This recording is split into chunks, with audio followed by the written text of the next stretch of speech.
नमस्ते, म नारायण तुम्बाबु ब्लगमा यहाँलाई स्वागत छ।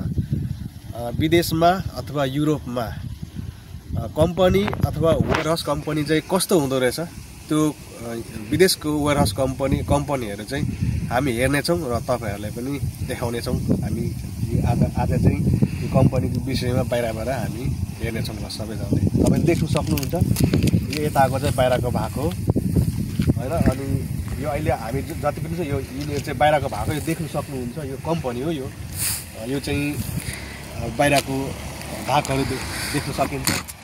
अनि यता तपाईले देख्न सक्नुहुन्छ समुद्र नजिकको कम्पनीहरु चाहिँ कस्तो हुन्छ, के फाइदा रहेछ त समुद्र भएको हिसाबले के फाइदा रहेछ भन्दाखेरि यसरी कम्पनीमा चाहिँ सामानहरु आउजात गर्नलाई सहज गर्नलाई सजिलोको लागि चाहिँ समुद्रबाट एउटा नहर जस्तो बनाएर ल्याएर यो कम्पनीकै छेउमा ल्याएर यसरी एउटा पानी यसरी बोटहरु कुद्ने ठाउँ ठुलठुलो बोटहरु सामान ओसार प्रसारको लागि लिएको हुँदो रहेछ। अनि यहाँबाट चाहिँ बोटहरु चाहिँ यहाँबाट आउजाउ गर्ने सामान ओसार प्रसार गरिँदो रहेछ।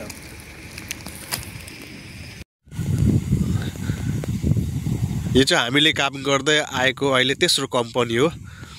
कम्पनीको नाम त नखोलौँ होला। अनि यो चाहिँ तेस्रो कम्पनी, यो बाहिरको यो पछाडिको भाग हो।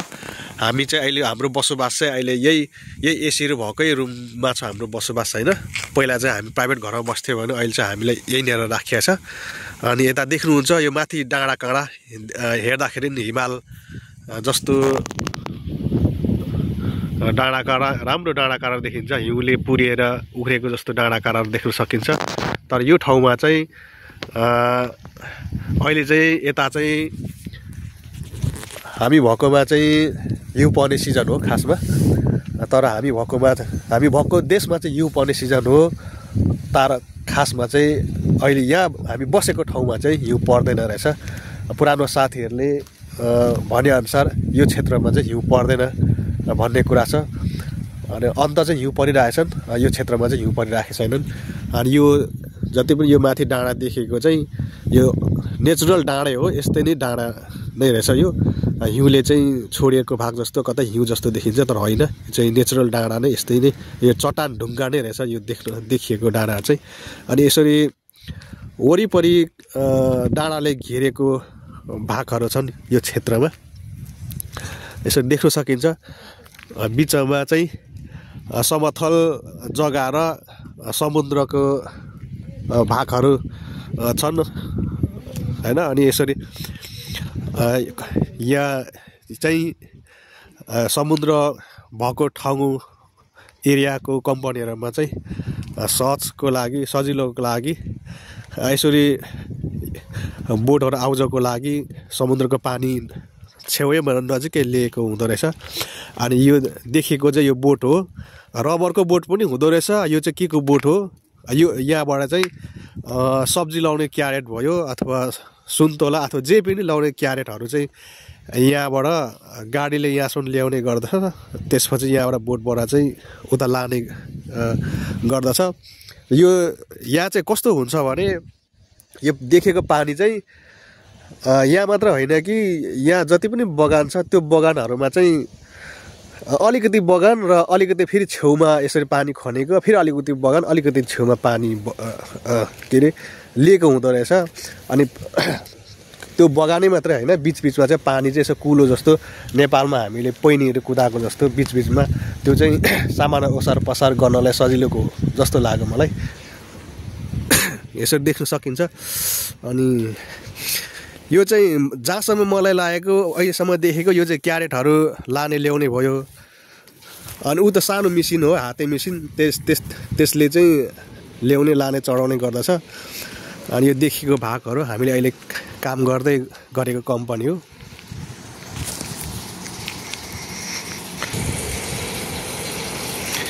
यो देखेको चाहिँ हाम्रो कम्पनीको बिचको भाग हो।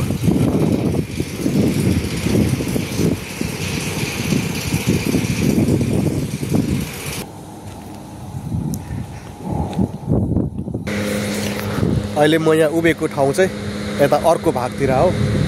अनि यो देखेको चाहिँ यो देखेको चाहिँ काठको प्यालेट हो। यहाँ चाहिँ यो प्यालेटमा चाहिँ क्यारेटहरू सब्जीको क्यारेटहरू राख्ने ठाउँ यहाँ राखेर मात्रै अन्त सार्ने ओर्ने लाने गरिन्छ। डाइरेक्ट क्यारेट मात्रै हुँदैन। अनि यो माथि डाँडा भयो, यता यहाँको अब फोहोर मैला भयो। यहाँनिर चाहिँ यो देखिएकोमा चाहिँ यो जति पनि सब्जीहरू आउजाउको लागि चाहिँ बोटबाट चाहिँ यहाँ आउने गर्दछ। यहाँबाट चाहिँ गाडीले फोर्कलिफ्ट पनि यहाँबाट चाहिँ सारेर लाने गर्दछ।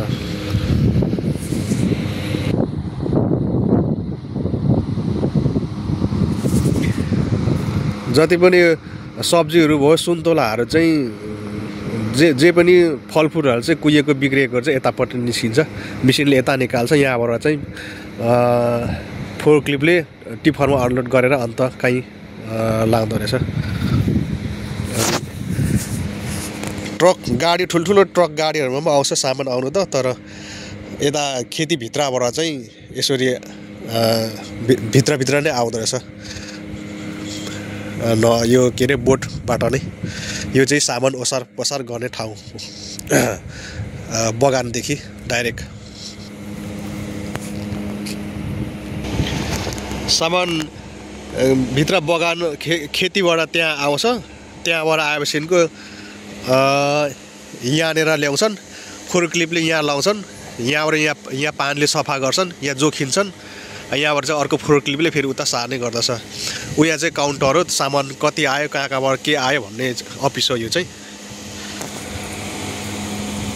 सामान आएपछिको यो चाहिँ धुने ठाउँ हो। यसरी मिसिनले उता सारेर लान्छ। पानी माथि र पानी झरर पानीले लाएपछि चाहिँ धोएर उता निस्किन्छ। त्यसपछि उता सारिन्छ यहाँबाट चाहिँ। यति बेला भित्र धमाधम काम भइराखेको छ होइन। सुन्तला जति पनि अहिले सुन्तला काम भइरहेछ। बिग्रेको ओरेको अलिकति पनि यहाँ पनि फल हुँदैन, सबै क्यान्सल हुन्छ। यो चाहिँ कता जुसमा लाने हो कि कता लाने हो, यहाँ भित्र आउँछ यसरी। त्यो मिसिन ल्याउँछ होइन। यो यति राम्रो छ। नेपालमा भए यो होलसेलमा मिलाएर सबै बेचिदिन्छन् होइन। आफ्नो देशमा भए यसरी यो आउने ठाउँ, भित्र र बाहिर आउने ठाउँ हो। अनि जति पनि यो सबै यो फालिएको यो यसमा टिफरमा लाएर यो फालिन्छ। यो सबै क्यान्सिल हो। यो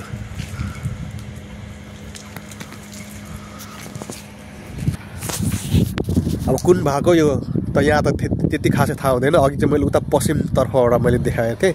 यो अहिले म जति मैले यता देखाएको चाहिँ पूर्वपट्टिको भएको। यो चाहिँ यहाँको हिसाबले चाहिँ यो चाहिँ उत्तरतर्फको हो। अनि यसरी वरिपरि के अरे पानी यसरी नहरहरू कुदाएको हुन्छ। अब ती सुन्तला बगान छ, यहाँ यसरी नहर कुदाएको छ।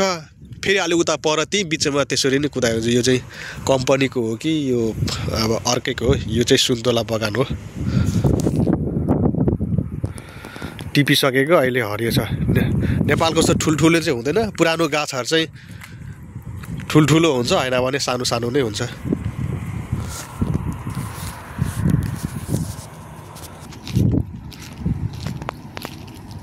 अनि ट्रकबाट ठुल्ठुलो ट्रकबाट सामानहरू चाहिँ यसरी ल्याउने गरिन्छ। सिधै ड्याममा जोडेर भित्रबाट सिधै लाने ल्याउने गर्छ यसरी भित्रै नै। कम्पाउन्ड त हाम्रो कम्पाउन्ड त ठुलै छ। ठुलो छ कम्पाउन्ड त, धेरै नै ठुलो छ कम्पनी चाहिँ। यो सबै एउटै कम्पनी हो। अनि कम्पनीमध्ये पनि यता छेउतिर एकान्त यता छेउतिर चाहिँ यो कलरको चाहिँ यो चाहिँ जुस फ्याक्ट्री हो। अस्ति हामी काम खोज्न गएको थियौँ यहाँनिर। मैसँग काम गर्ने टन्नै छ। अब कुनै बेला धेरै काम पर्छ, त्यस बेला भनौँला भन्दै थियो।